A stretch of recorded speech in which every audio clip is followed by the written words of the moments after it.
Hi, Dragon Con. I'm super excited to be here. I am Caro, the BritTrack director, and welcome to the BritTrack Presents Agatha Christie Crime and Crumpets.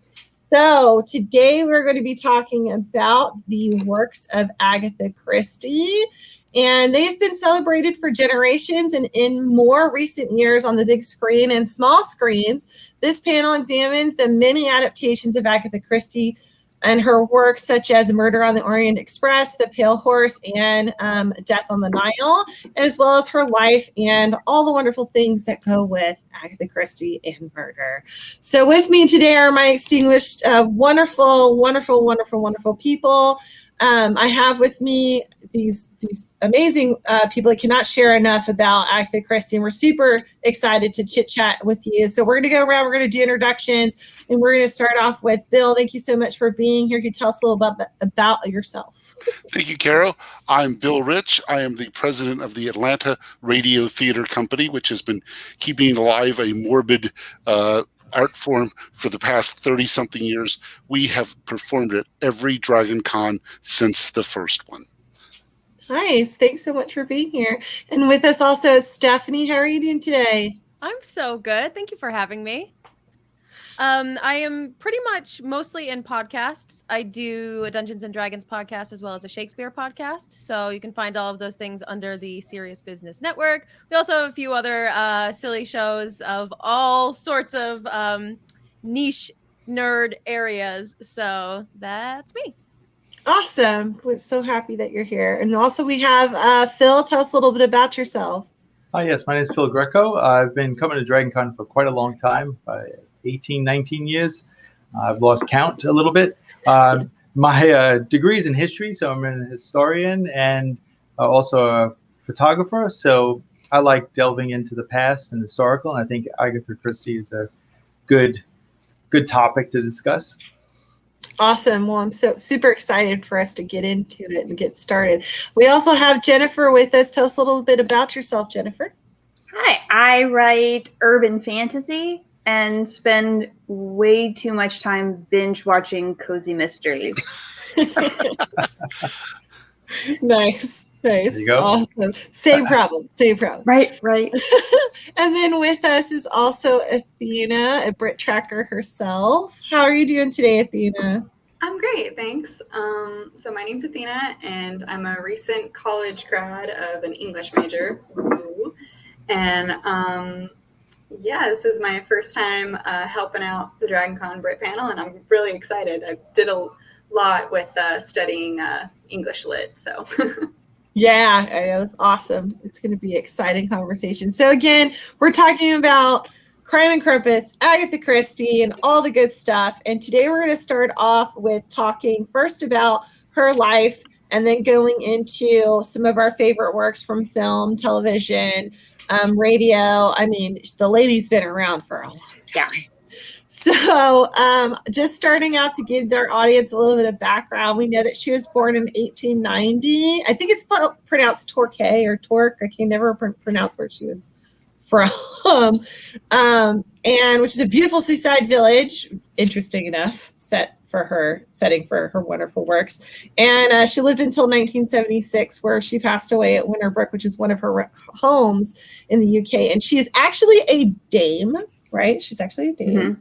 And her second husband, we'll talk about her first husband in a little bit, but her second husband was knighted in archaeology because he was an archaeologist, interesting enough.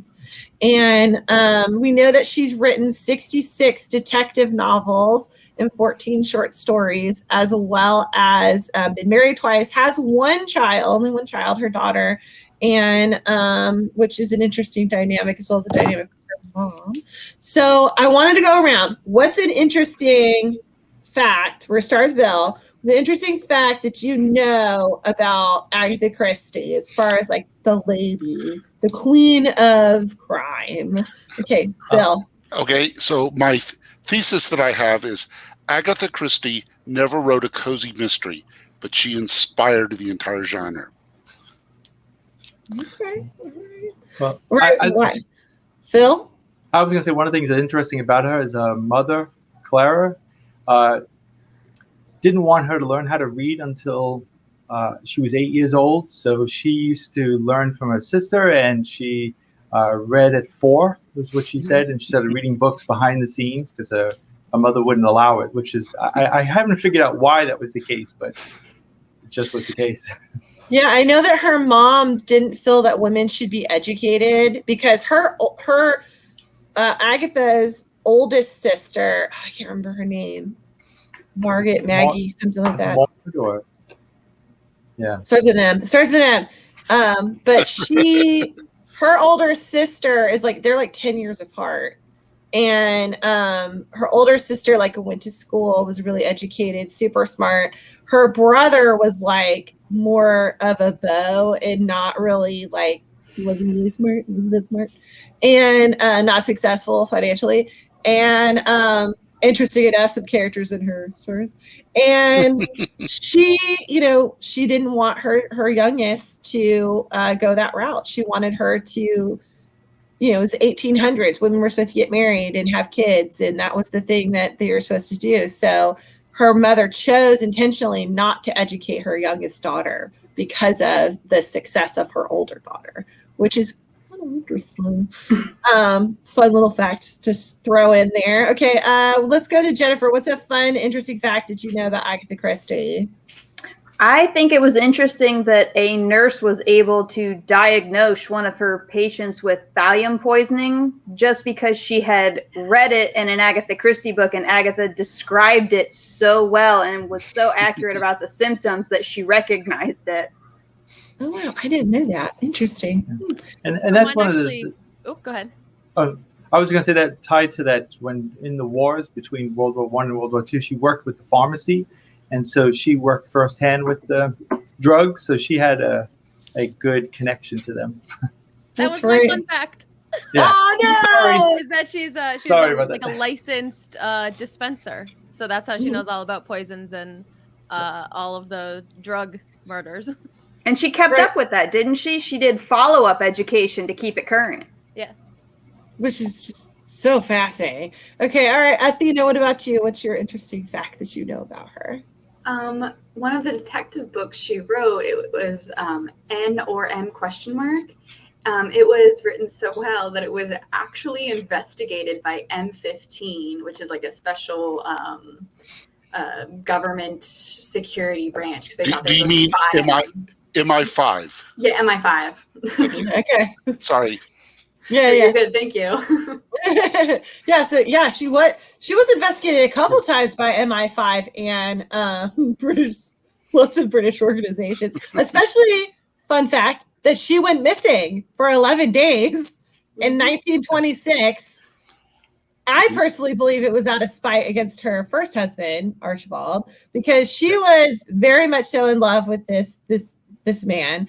And when it became time for her to start courting, and she got proposed to a lot, like I think about 9 or 10 times before she settled on Archibald, who was this golf player and was this like dynamic guy with no prospects. Her mom was super upset about it. Yep. She was not okay with it. And she and her mom are like super tight all of her life. And she ends up marrying him. They have Rosalind, I think is their daughter's name. And as a result of her indifference to Rosalind, as well as getting into her writing career and focusing on that and kind of, not really paying attention to her husband also had a wandering eye.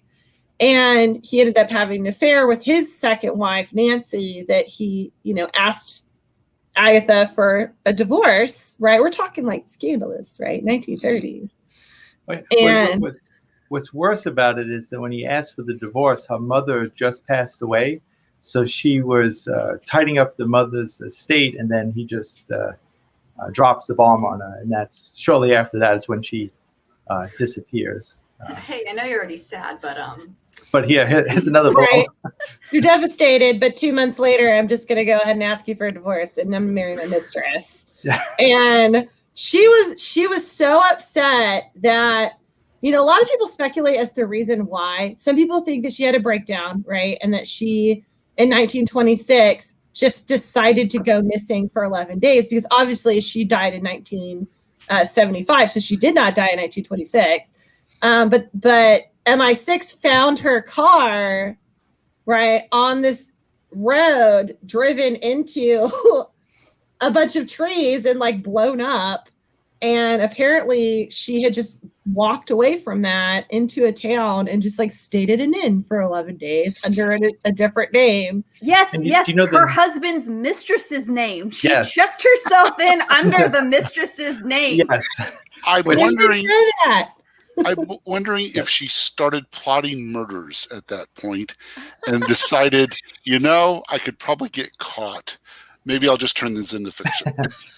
I mean, I could see her absolutely like staging that car crash in a way that she's like, no one is as smart as I am. Let's see, like, let's test it. Let me like put a brick on the gas pedal, run it into and then take that all off and really set the scene herself. Some people thought that she was trying to get back at her husband or get her husband, to have the police come investigate him as well. Some people thought it was a publicity stunt at the time because it made all the papers and they had so many volunteers come out to do a search for her and they couldn't find her. It was like a big mystery, but she never talked about it later in life with it. So I think there's a combination of she wanted to get away combined with she was upset with her husband and maybe she had a slight nervous breakdown over it. There was a movie made about it, but I can't remember the name of it. But there was actually I don't think it was made for TV. It was actually a movie in the theaters. I can't remember the title. I like to think of it as a warning shot. Don't screw with me. You could be next. Apparently he walked in at the moment of them finding her, right? Because it was her mother and him who went to this inn to like retrieve her because they had found out that somebody had like called the cops and been like, she's in this inn, and showed up. And she thought that Archibald would have been excited, like, hey, you're alive. Yeah. And fall back in love with her, but that's not what happened. He was like, thanks for getting me off the hook because I was like about to get arrested for supposedly killing you when I didn't. And I want a divorce, and demanded that, he get one at that moment of fighting her. And, eventually she ends up getting divorced and she's, very upset about it. She does write a couple books during this time period. And eventually, it's years later that she's like on vacation, I think in Egypt, when she meets her second husband, Max, who was this significantly younger. He was like 25, I think, and she was 40 when they met, and falls in love with him. And they ended up getting married and living out their, lives together, until she passed away. So very fascinating lady. What I find very interesting is about because she took the Orient Express all the way to, I think, to Syria. And so she went all through Egypt with him. So her later books reference all of that. So yeah, it's really interesting how her life influences the works that she wrote, which is what I really want to get into, next, with her writing style and the things that makes it so personal in a way, especially the way that she just writes characters. It's really fascinating to me that she had this interesting dynamic with her mother, Carla, and that Carla and her were so close, and she was like the world, like everybody's favorite in her mom's eyes. And then comes the time that she gets married and has her daughter Rosalind, and she's completely indifferent to her daughter. In fact, in one of her novels, even says that that a mother doesn't have to necessarily love her children, and writes that line like in one of her stories. So it's interesting that kind of character is written throughout her work. So we're going to start going around. We'll start with Stephanie. As far as what do you like about rather her writing style, and what appeals to you? Yeah, so I teach I teach high school and dual credit courses, so some high school, some college courses. And I got free reign to teach literary criticism with whatever novel I wanted. So I actually give my students a choice of Agatha Christie novels, because one thing that is so amazing about her writing is that it's so full. And it's so, if you want to do post-colonial criticism, there's a lot to look at in Death on the Nile or many others. I won't list titles because it's just a long list. If you want to look at feminism, if you want to look at Marxist criticism, they're all about class and race and gender. And there's so much that you can really dive into to create modern interpretation and modern criticism. And my students love that they're murder mysteries because they're old enough that they're not like really on the periphery of their knowledge. Most of my students, some of them are familiar, but most aren't. So it's new to them. It's exciting. It's not The Great Gatsby. I love Gatsby, but you know, it's I not feel the a same way. cool book. So I just love how rich and full and dynamic her characters are, because most of them are not good people. And also we cheer for them. So like she has this incredible ability to create multidimensional characters like that. So I am able to use it for my classroom. So it's just so full and so rich. Nice. Athena, what do you think? What appeals to you? I just like that she's actually toured around the globe and then wrote books. In a lot of my writing classes, some people would do fiction works of, oh, I'm in this country, but it didn't have that realistic feel. Like, yeah, you can say you're in the desert and the sand gets between your toes and it's hot, but it's not like you just don't get that fullness, the richness that Stephanie was talking about. So I really like that about it. You have an actual, almost tangible description of things.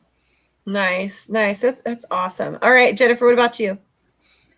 I really like the formula that she sort of dedicated herself to. Like, you know, she was part of the detection club where they had the Knox's rules that you had to introduce or at least mention the villain. You had to give clues so the reader could find them. And I actually use those when I write my urban fantasy to make them feel a little more like mystery. Like the clues are there, and I mention the bad guy at some point in that first act.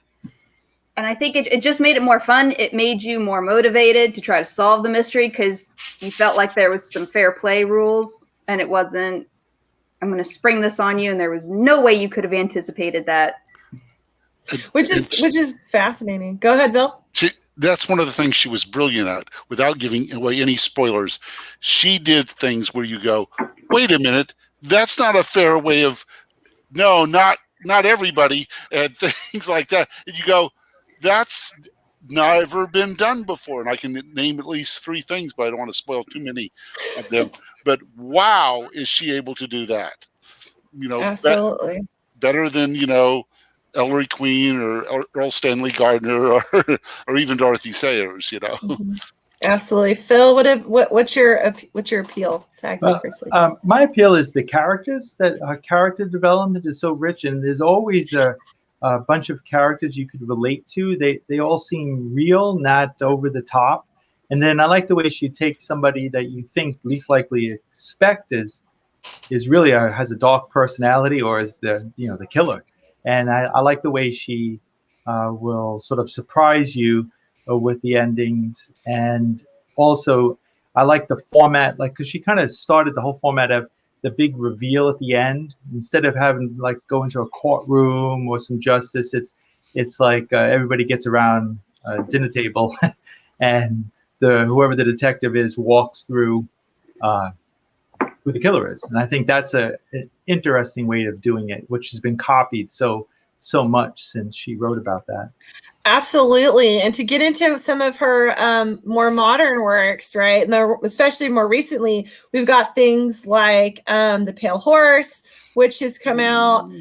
We also have Knives Out, right? Which is basically an Agatha Christie story and parody, and there's so much awesome, like, rich newer things that have come out in the past like 5 to 10 years, especially recently. Apparently, like, there's a big train for it with, like, we've got the film, the Agatha Christie Murder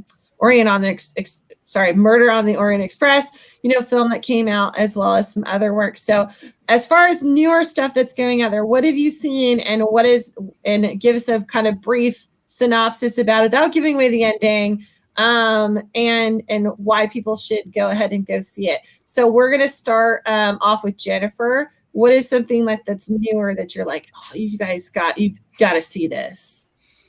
See, I can't really recommend a new version of anything Agatha Christie, because I always, like, anytime somebody tells me they're coming out with a new version of this movie or they're remaking this, I mentally add directed by Tim Burton.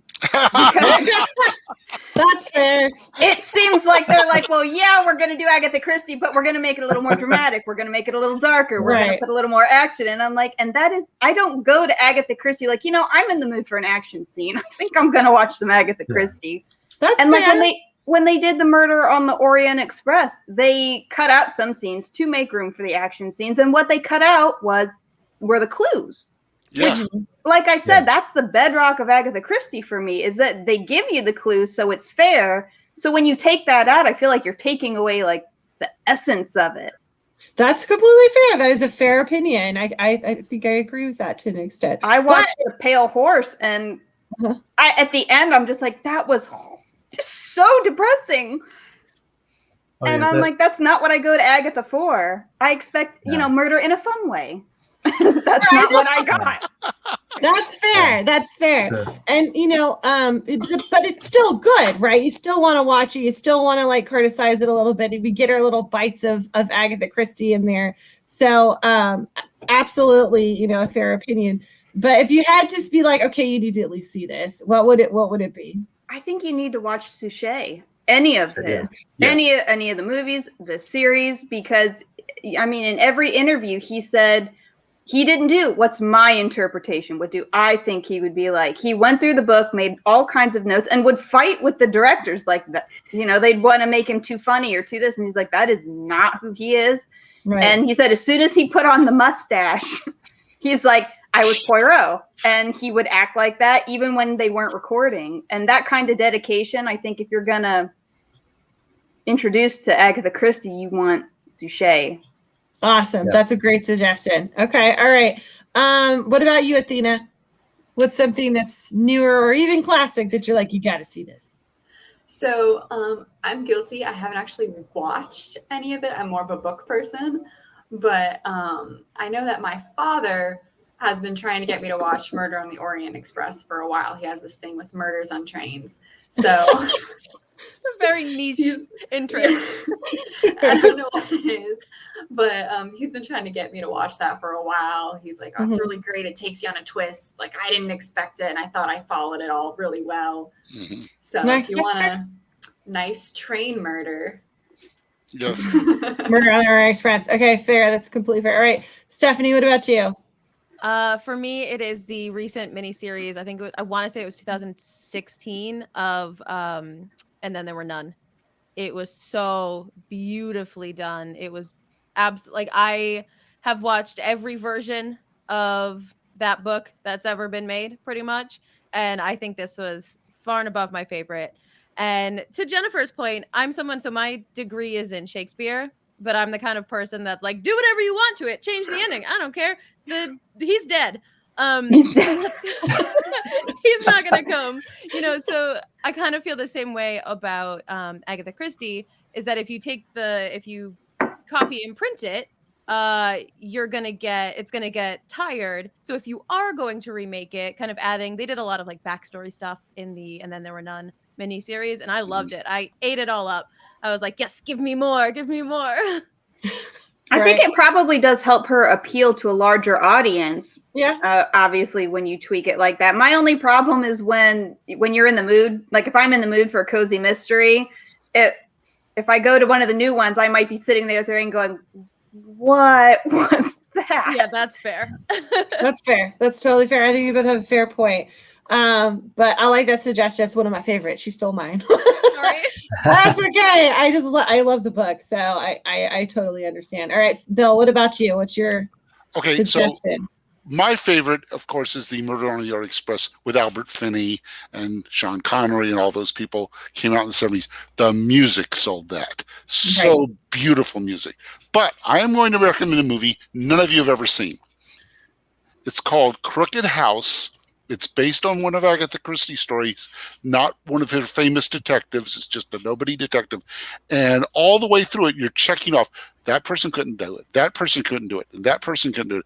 And then at the very end, if you're very good with solving mysteries, you go, but it has to be this person, but it can't be this person. And I won't tell you anything because I don't like spoilers at all. And what a great movie this is. It's very underplayed. And it's fairly recent, like within the past 5 years. Crooked House. Okay. All right. I'm gonna write that one down. Crooked House. I was supposed to. Okay. I wanted to mention Tommy and Tuppence, which is a lot of fun. And I think it's the BBC adaptation of it. Yeah. But anyway, there's a TV adaptation. Total fun stuff. Yeah, because that was one of her first pairings, right? That she ever wrote was of the two of them, and then she ends up ending their story later on in her later years, which is really super fascinating. That she kind of wants to gift an ending to her character, and that's the thing. The last two books, the Poirot and the Marple, end the series. All writers should plan for this. George R. R. Martin. Right. That's fair. Okay. All right. So, what about you? What is your you got to see this recommendation? Well, to me, it's going to be the classics, Murder on the Orient Express and On the Nile. I think those are my two favorite. I think David Chazet, I'm saying his name right. I think he does. I think he does Poirot the best because. When I remember my first impression of seeing a Poirot and even Miss Marple, I was like, I hate these people. They look annoying, a nose buddy old lady and a real kind of fussy kind of guy. But then they grow on you, and that's the thing I think that's quite charming about those two detectives. And so I would start with those movies. I would go for the ones made in the 70s and the 80s. So I didn't like Albert Finley's. I like Peter Osloff. I thought Peter Osloff and Kenneth Branagh, those were good interpretations of them. I didn't like the most recent Kenneth because Poirot became like an action hero in a way, and he's really not. He's supposed to be a little egg of a man, but I would start with those. I think that would get you hooked, and then you can branch out to books or movies from there. Nice. Those are all great suggestions. So, getting into another topic about our wonderful crime and crumpets, Agatha Christie. Let's get into her works. We've mentioned a little bit here and there, and I know I'm stepping out of our order, but going into Poirot and Miss Marple, those are her two most iconic characters. Especially chatting about Poirot and looking into this character. I know for myself, one of the things I was surprised by, I always wondered why he was Belgian. I just didn't understand that for some reason. And then I understood that one of her first books was written during World War I, and that she was inspired by the fact that Germany was invaded Belgium, and that she ended up at this point in time, this character would have been a hero, and it would have made sense that he was in London because he had fled, to London and he needed something to do. So this character has been around for a really long time with his tiny mustache and his wonderful, larger than life personality. So as far as Poirot's concerned, what's the appeal? What do you like about it? Or maybe what's your favorite thing related to an episode or what book or whatever it might have been. So as far as that's concerned. So let's start off with Bill. Tell me about Poirot and your love of Poirot. Oh, okay. Well, the first thing I ever saw with him was the 70s Murder on the Orient Express with the very affectatious Albert Finney. But since I'm involved with radio theater a lot, I listened to the 1941 or 41, I think, The Murder of Roger Ackroyd radio play done with Orson Welles, Ray Collins, Agnes Moorehead, some of you know who she is, Alan Napier, who was on Batman as Robin, as Joker. Alfred. But all these people in the early days of the Mercury Theater, and Orson Welles he played Poirot, very affectatious, very Gallic and all this, and he played the main character with a completely different voice. Everybody else is just playing one part, of course, and he directed it. And he probably produced it. Great radio thing. You can find it online. It's free. So nice. Really, okay. really brilliant.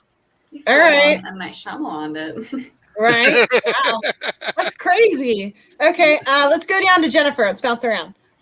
I always loved his The Little Gray Cells. Because it wasn't just how he would explain his little gray cells. It was often his advice to everyone else. You must listen to the little gray cells. Yes. And that kind. I liked him having the little catchphrase, it was just fun. That's nice. That's awesome. Okay, Athena, what about you? So I thought for a long time that it was Hercules, like that was his first name. How cute. I just kept missing. I'm like, I'm pretty sure it's supposed to be Hercules. So that was my name's Athena. I gotta assume it's Hercules. Right. That's fair. That's fair. So I think it's interesting that there's so many detective things, like the catchphrases that Jennifer was talking about. Mm-hmm. There's a lot of similarities that I find with that and Sherlock, like how he's always Watson instead of the gray cells and things like that. Mm-hmm. So I thought that it was neat to see not saying that Sherlock is just like this person, but like another earlier detective British guy who has his own catchphrases and things. So I like that similarity. I like that a lot. Okay. A lot of people were, especially British writers, were influenced by Holmes for years and years. Right. Yeah. Absolutely. Okay, Phil, what about you? What I like about Poirot is a lot of detective novels today, it's about the clues, the evidence, but he's about the people and the motive, and he really knows people, human behavior. So he's able to listen. People tell him things. The way he can provoke people to make a mistake. I think it's the whole human nature aspect of it, which sets him apart from what I think of the typical detective. Nice. So that's what I enjoy. I know. I enjoy that too. Like when I was watching Knives Out with Daniel Craig as the investigator, I was like, he's doing it. He's doing correct the whole time. And I was just getting such a kick out of it. A Southern Poirot. Right? Yes. It was very odd, but it was really good. Interesting. It was good. Interesting accent choice. Yes. Right?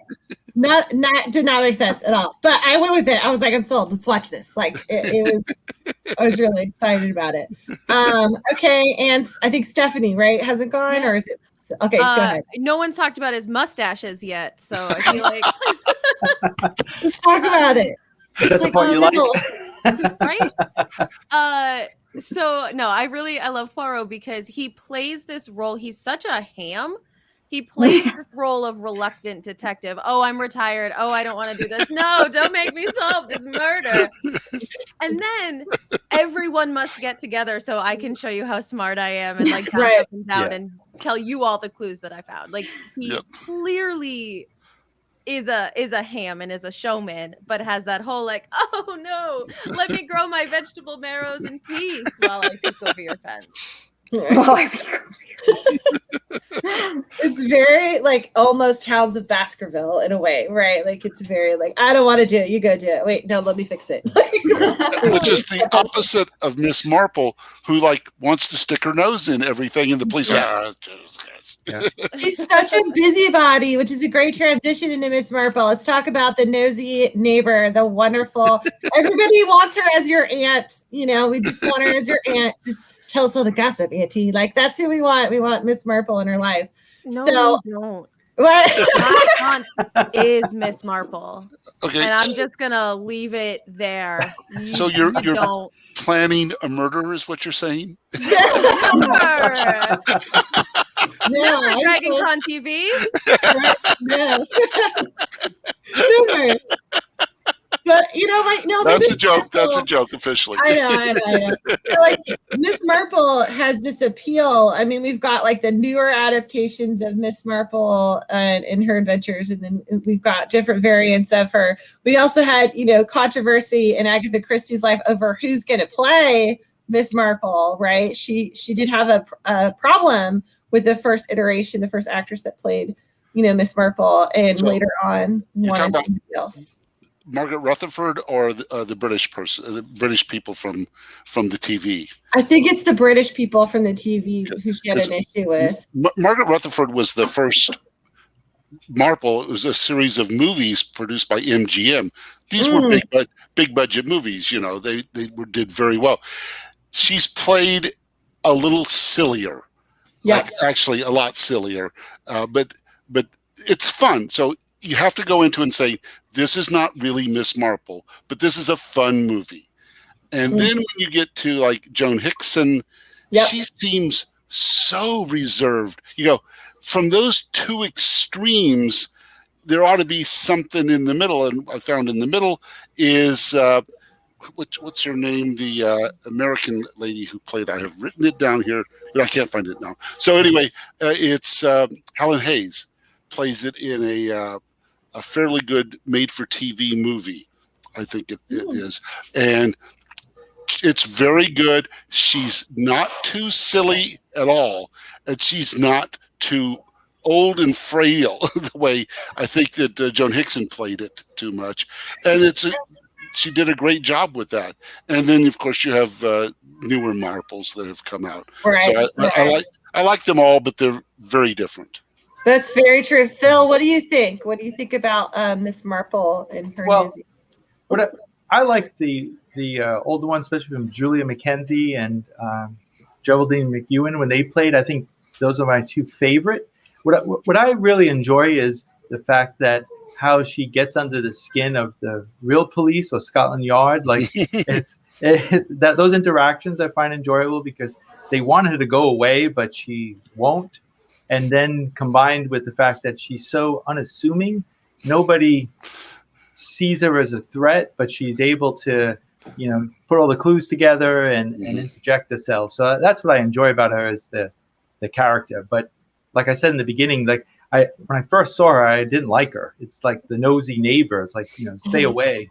But it grows on you. I think that's the thing that I liked about Miss Marple and Hercule Poirot is that they grow on you. Nice. Jennifer, what about you? You know, when I think of Miss Marple, all I can think is I really wish I could have seen a version of her combined by Sir Terry Pratchett. I'm like, guys, I want to see Miss Marple as one of the witches because I feel like it's just begging to happen. That would be amazing. Now you've given me an idea. Oh, well. Because so much of Terry Pratchett's witches were just like based on the older woman's role in society, and you will respect me. I do know everything that's going on. I know what you did last Friday. I know, and that just that gives you an in as far as solving murder mysteries. You already have all the backstory. Like the police are like, "What's the motive?" And she's going, "I know what the motive is. I can tell you." I'm stealing this. I'm just warning you. I'm stealing this. This is a good idea. Great idea. Great idea. Perfect. Let's say, okay. So Athena, what about you and Miss Marple? So I lived in a neighborhood that had a busybody like her. every time I would walk outside and with my mom, she'd see us make a beeline for us and tell us the information of the neighborhood, whether we asked for it or not. She'd be like, those people down there, they're trying for a baby. And we're all like, great, we don't know them. So it was very familiar with all of this busyness, except she never tried to fix anything. She just wanted to be the one to tell it to you. That's right. They want to be like, first. Oh, Well, that's the tradition. Gretchen coming down the lane. So nice. The one thing you have learned from all this is never move to a small town in England or Cabot Cove. That's fair. Never move to those places because somebody will be killed and you'll be under suspicion. Have you seen the How to Avoid Being Murdered in a Quaint English Village? Not be there. No. I shared it on BritTrack's Facebook page, but if you can probably just Google it, but it is fantastic. Okay, that's another thing I need to write down. I got to do my research. Okay, so Stephanie, what about you and Miss Marple? What do you think? So I started reading Agatha Christie in like 4th grade, and I fell in love with Poirot, and I didn't like, kind of like Phil was saying, I was like, this lady's not for me. So I haven't read or watched a ton of Miss Marple. I think mostly because like it is my aunt, and I like just didn't need that in books as well. I like needed escapism. But what I think is funny is how many times a Miss Marple character shows up in her Poirot novels or in her other novels, like Caroline in Roger Ackroyd. Mm-hmm. You know, she is Miss Marple. And if she were given the opportunity to like have a voice with the investigators or with the police or with Poirot, that would be, she's kind of calling herself out on judging those characters and then creating one with her whole own series. Absolutely. I know for me, I didn't get into Miss Marple until actually after I started watching Father Brown, which is, I know, like a total random leap. But I just was so delighted at the hilarity in Father Brown of him stepping in, and you have this police officer who's like, really, you again? Why are you here? And then I went back and started watching some of the older series of Miss Marple, and I actually listened to one of the BBC radio adaptations, and I was just like, they're the same character. They're literally exactly the same. And I just fell in love with her overall. So, see, and Father Brown had a very similar advantage because he was the local priest. So he had all that background information. And anytime you confronted him on the crime scene, I dabble. I dabble. And you're plus, like, he can be more morally opposed to you. He says, yes, I don't agree with you. Right, absolutely. And so, moving beyond, Poirot and Miss Marple, you have all these other things that have been adaptations. Like there's graphic novels, there's a ton of radio drama, and then there's things that are like they're like Agatha Christie, or like they got this from Agatha Christie, like Clue, right? We haven't really talked about Clue. Yep. It's a board game, it's a movie, it's the whodunit, it's Scooby-Doo, right? It's all these things that it falls into. So in this whole nother room, there was even a video game, an Agatha Christie video game. So when you think about it, there's all these other works that are out there besides these. So going around, let's start off with Stephanie. What is something else that's out there that you're like, oh wow, this is really cool, or this is something that people should check out? Yeah, I have 3, if that's okay. Okay. I'll go fast. Yeah. The first one is Shakespeare and Hathaway, which is, especially if you're a Shakespeare nerd, is like loaded with real like on the nose Shakespeare puns and stuff. But the 2 private investigators are basically Poirot and Miss Marple, like knockoffs. So you see them together and working together. And it's super fun. It's very silly. And then Death in Paradise is also a very and then I feel like this is so on the nose, but Broadchurch is a not comfy, cozy mystery, but it is very Agatha Christie in its like essence and formula. So those are my 3 recs. 3? Okay, all right. Let's go down to Phil. What about you? I would say start with the originally the books, Agatha Christie, or the movies. And it's kind of like Shakespeare in a way. If you read some of the original works, then suddenly your mind's blown away when you start watching movies and you start saying, whoa, they're copying either Shakespeare or Agatha Christie's copied so much. And I would agree with you, like Clue, the movie they made over it are good ways, but they'll gain a better perspective once you start with the classics, because I think that will then blow your mind away how influential she's been in terms of writing and the whole detective and murder mysteries. Everybody copies her. What was the movie that all the different detectives showed Murder up? by Death. Murder by Death, right. Murder by Death, yes. Couldn't remember the name. Yes. Her Jessica people, Marbles. Yes, everybody who's ever been a detective. Right, Jessica Marbles. That's hilarious. Okay, all right, Jennifer, what about you? What are your other things besides? Okay, my recommendation that is Agatha adjacent is Murdoch Mysteries. And I think it's sort of like Poirot, only it's not so much that he's noticing the things that other people don't. It's that he comes up with ways to get the information. You know, he's coming up with finger marks instead of fingerprints, and he has the light that shows blood spatter, and they're getting their 15th season. They just got the 14th, and they've been renewed, so excited. Right. 14th season is crazy. That's a great recommendation. Okay, Bill, what about you? What are some stuff? Okay, so first of all, I want to recommend there's a couple of movies made from Witness for the Prosecution. And the original movie starred Charles Laughton and Elsa Lanchester.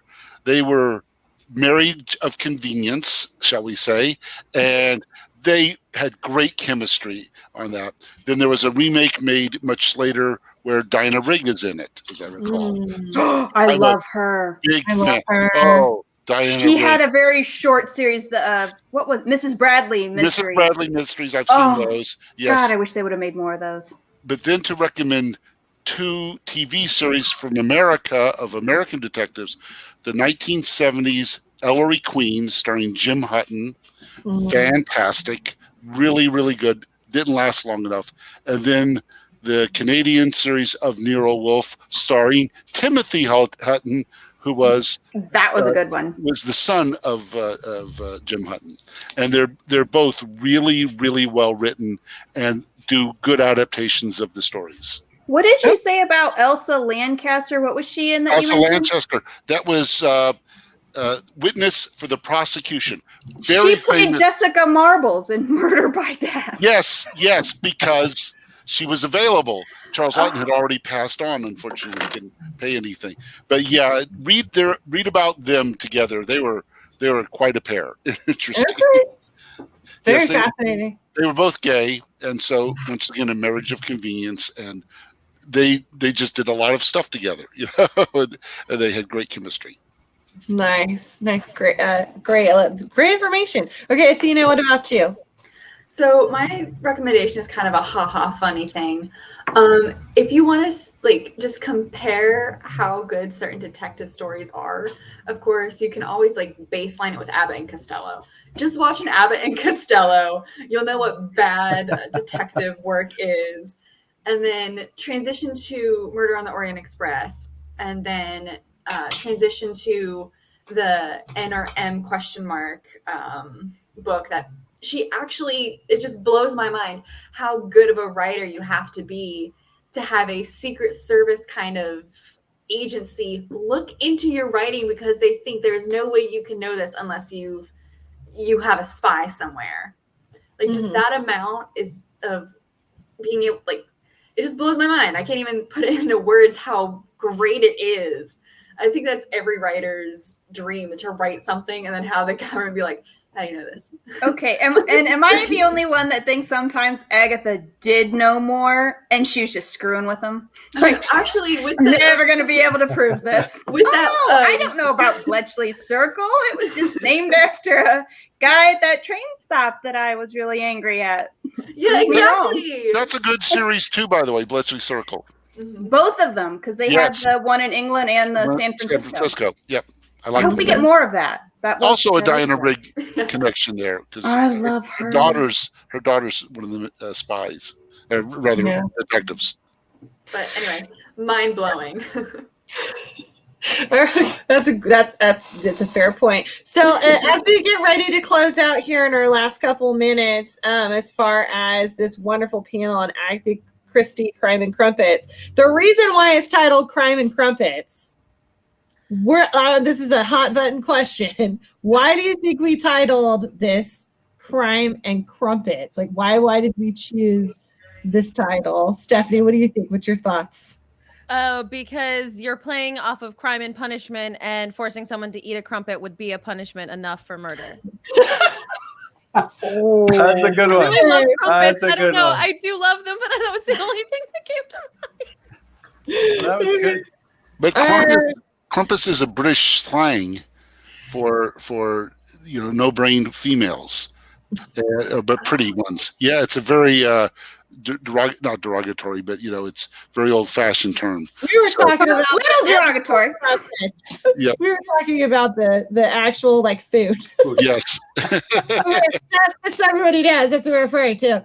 And but definitely, like, we called this Agatha Christie Crime and Crumpets because of the fact that Agatha Christie used to eat while she wrote constantly, and she actually when she went away, like when she disappeared for like 11 days, one of the things that she used to do, I can't remember the name of this restaurant, but she used to go to this specific restaurant because they would serve tea in metal teapots, and most places serve them in porcelain. And she just thought it was really cool and fascinating. And she would sit there and just like enjoy her afternoon pretending to be her husband's mistress under that name and hang out. And she loved food. She everywhere she went, she would always comment on the kinds of foods that they were eating, and specifically, like, she liked crumpets is one of the things that she liked. So this is a fun, different like thing for the title of the panel.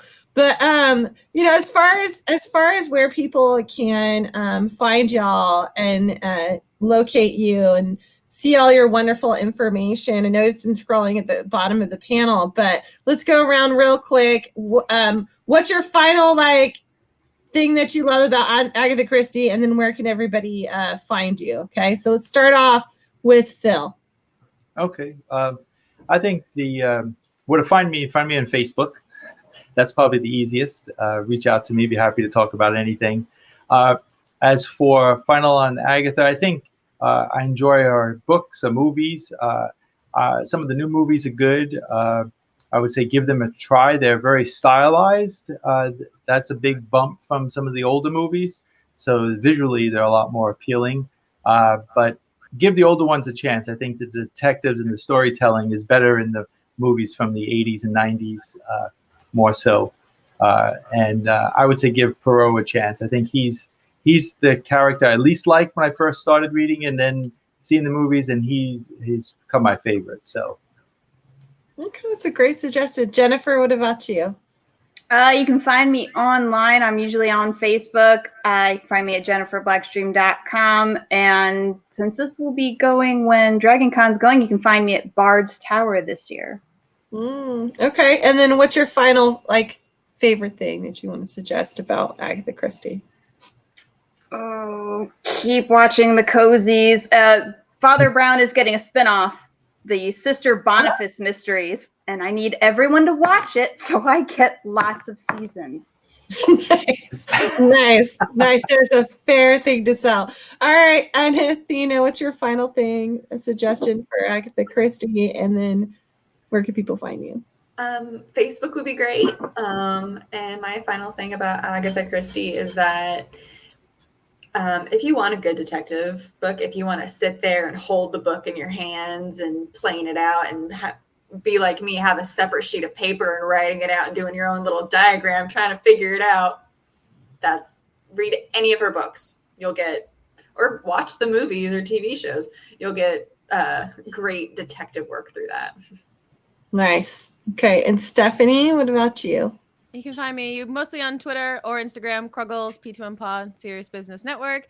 And my favorite thing is that she's so clever that no two novels are the same, and you will almost always be surprised by the ending.